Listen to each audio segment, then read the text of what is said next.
Hola, em dic Bet Matamoros, vinc de l'Institut Cambrils i us explicaré un llibre que hem llegit a classe de català, es diu Tempus Fugit i ha estat escrit per un famós booktuber que es diu Javier Ruescas.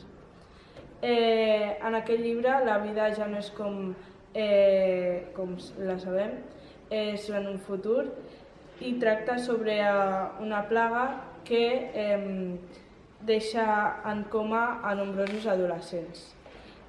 També hi ha una empresa que es diu Tempus Fugit i tracta sobre la fabricació de telecabines de teletransportació.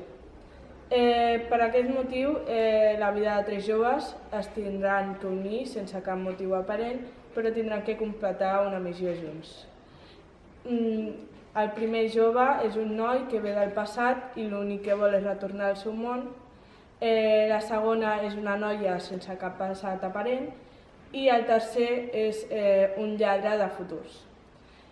Junts tindran que aconseguir descobrir-se a si mateixos i la missió que els pertoca abans que s'acabi el temps. Personalment m'ha agradat aquest llibre, ja que és de misteri i d'intriga, no saps el que passarà fins al final. I el recomano sobretot a gent jove, ja que el llenguatge és precís i fàcil d'entendre. I per últim, m'ha semblat molt ben redactat i me'l tornaria a llegir sense cap dubte.